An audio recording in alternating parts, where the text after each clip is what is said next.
Turning now to a debate in our wilderness areas over rock climbing equipment.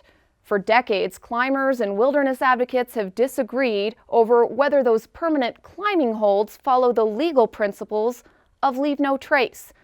And as Montana PBS's Joe Lessar reports, that debate is now in the national spotlight. Working as a rock climbing and mountaineering guide takes Akio joy into some of Montana's most wild places. Close to 90% of our work in Montana and Wyoming is in wilderness. Climbing here near Red Lodge, about 6 miles from the Absaroka Beartooth Wilderness, Joy relies on tiny anchors bolted into the rock to safely navigate routes. All of the wilderness guiding we do, there's some sort of fixed equipment usually involved with it. We have to use fixed anchors to safely navigate a lot of terrain. In federally designated wilderness, where Joy regularly guides, installing and repairing these fixed anchors has largely been up to the discretion of climbers. But right now, differing ideas on how fixed anchors ought to be managed in wilderness are being considered and could bring big changes for climbers. If the Protect America's Rock Climbing Act becomes law, installing and repairing fixed anchors would be legally recognized as an appropriate use in wilderness, both enshrining and expanding the status quo. But a set of proposed National Forest and National Park Service rules would make doing so more difficult. Fixed climbing equipment would become classified as installations, similar legally to, say, a fence, sign, or structure. That is a form of equipment being installed, and that does elevate our level of review for approving that. That would mean a site-specific analysis would be needed before new fixed equipment could be installed, and existing equipment could be repaired or retained. Corey Llewellyn, with the Custer-Gallatin National Forest, says the proposed directives are an attempt to create a management framework as the sport of climbing grows. Currently, we don't have any agency-wide direction in regard to managing climbing, but we've really seen an increase in growth over the last 10 years.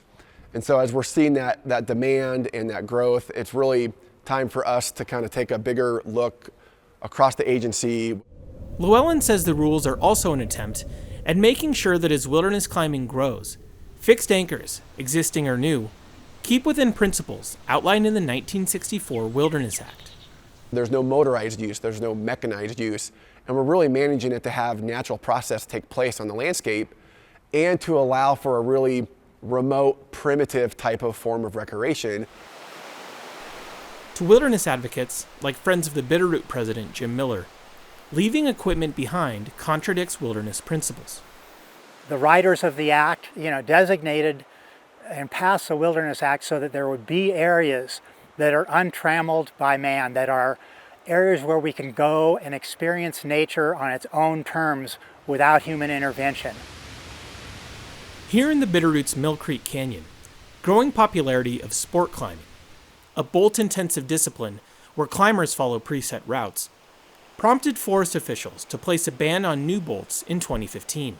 Things had just gotten so out of hand. We're talking over 500 fixed anchors along the canyon walls there. I think they just realized that we need some direction on this, and we need a pause in this development before we go forward anymore. Forest officials here are working on a special climbing management plan to guide the sport moving forward. Under the proposed rules, jurisdictions throughout the country would be tasked with creating their own plans. Miller sees it as an opportunity to make sure that as wilderness climbing grows, it's done in a responsible way. Like with anything, you've got to stay within bounds to a certain degree so that other people's enjoyment of this area is not compromised. And there's opportunities for climbing in wilderness as long as you follow the leave no trace principles. Wilderness advocates, and some climbers, see traditional or trad climbing as the form of the sport that's most appropriate for wilderness. Fixed anchors aren't used. A climber places their gear on the way up and then removes it on the way down. But Ben Hoynes, co-founder of the Southern Montana Climbers Coalition, says fixed anchors are already fairly governed by existing wilderness laws that require bolts to be hand-drilled, rather than with power drills like in areas outside of wilderness. And also that they're installed judiciously. particularly in Montana's wilderness climbing areas. If you're climbing in the wilderness, you're usually not seeking out something that's super bolt intensive, purely because you have limited time in the mountains. The more time you spend there, the higher the risk is. If it's bolt intensive at all, you're looking at 30 minutes a bolt.